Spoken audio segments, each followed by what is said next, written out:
You get this on tape, Scott. When you refuse to defend the Constitution, you do not serve the people of the state of Ohio and the people of the United States. You serve our enemies.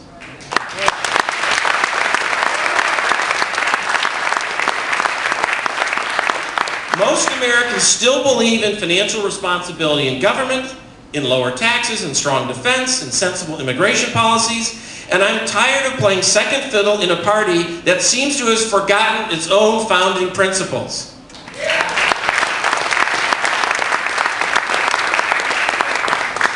Now, when you talk like this, some people, they think you're nuts. They think you're radical, particularly in the media. I was on a MSNBC, believe it or not, a couple of months ago. And it was quite an experience. But, but they paint you as if you're so radical. But everything I stand for, it's in those radical documents, those radical revolutionary documents called the Constitution and the Declaration of Independence. And if sticking to the values of those documents is considered radical, then I gladly plead guilty. Because I am radically favoring liberty over tyranny. And I'm about reclaiming those principles. Because I believe in them. You see, I'm a Christian. And I'm a Christian because I believe in the Bible. And I'm a conservative because I do believe in the Constitution.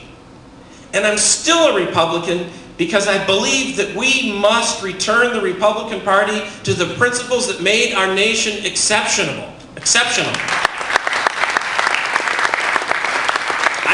Remembering what America means to us and hoping that we can still believe in ourselves enough and in America enough to return us to that greatness.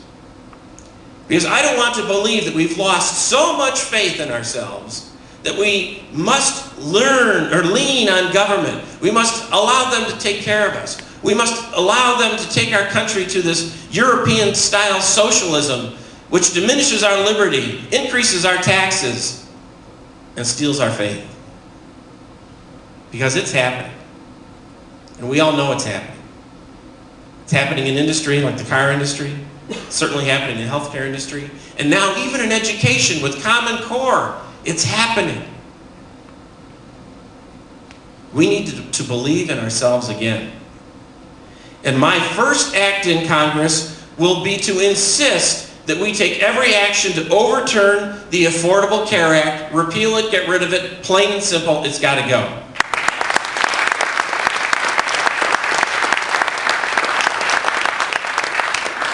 Of course, Democrats and some gutless Republicans say, oh, well, that's unreasonable, it's unattainable. And we just don't get it. I saw a tape recently where John Boehner was talking about, we need to fix it. We need to fix it. We need to get rid of it. And I do get it.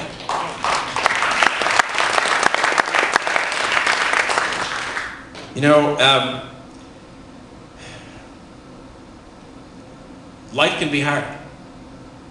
In my lifetime, I've had plenty of serious illness in our family. Some of you know I lost my first wife, Janie, 30 years ago to leukemia.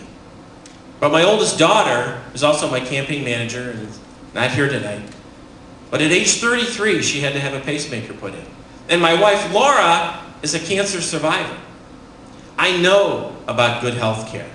I know that the American people demand good health care. And we have had the greatest health care system in the world. And I will not stand by silently in Washington while our government destroys that health care system.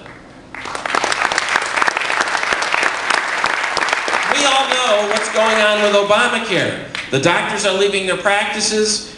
Young people that might have gone into medicine one day are now going into other fields.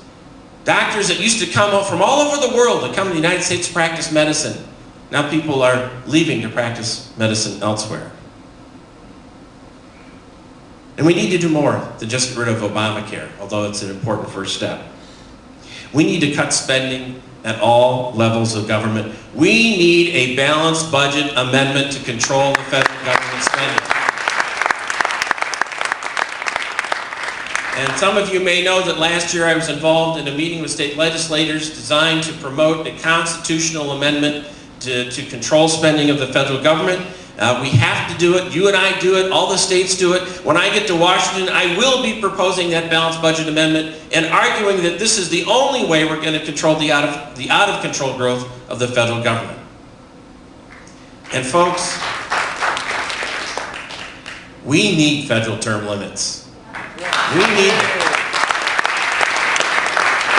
We limit the presidential terms. You know, the terms are limited down in Columbus. You can have 8 years, although it's kind of a game that politicians play, because you can be in the House for 8 years, then you go to the Senate for 8 years, then you go back to the House for another 8 years. Pretty soon you're there 30 years. That's not term limits. Sometimes people in Columbus complain about it. They say, well, gee, we've got all these people here. They don't have any experience. I love what Kim Laurie said about not having any experience. I've had no experience destroying your liberty and raising your taxes. Yeah, that's the kind of no experience I'd like to have in Columbus. So we need to have federal term limits. No one should remain in Washington forever. Some of these people have been there 40 years. Too much power in the hands of too few inevitably leads to corruption. We need to limit senators and congressmen to 12 years. They can be 6 in one and 6 in the other, but I think 12 years is plenty. If you've been in Washington for 12 years, you've been there long enough.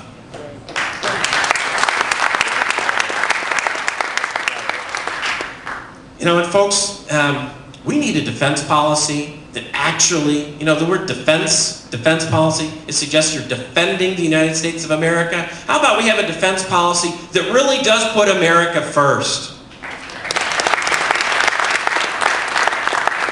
You know, we're watching this unfold on our TV screens about what's going on with the Russians and Crimea and the Ukraine, and I don't know where all that's going to go.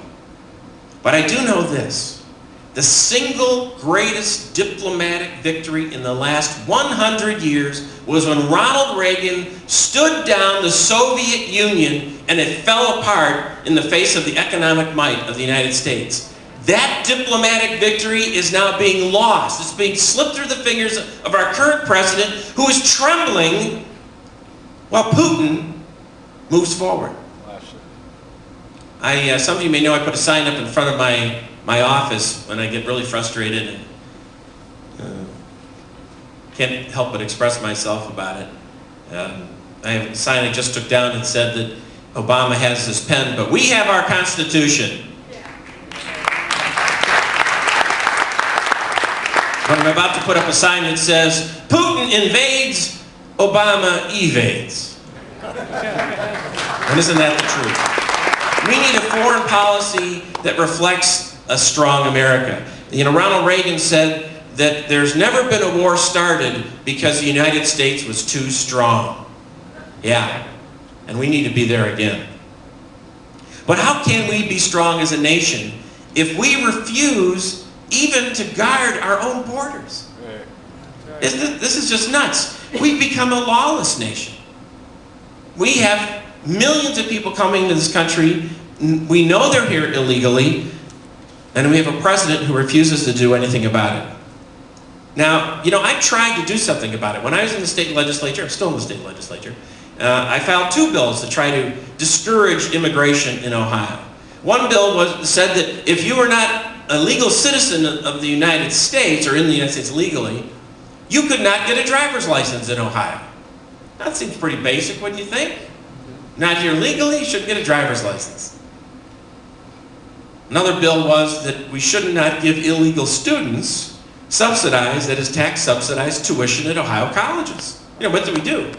The Board of Regents decided that it was, you know, a welcoming thing to do, so they're taking your tax dollars to subsidize students that are here illegally in the country. Now, both of those bills are locked up in committees in Columbus because, oh my goodness, we might offend somebody. Folks, if we have to offend people but do the right thing, we still have to do the right thing.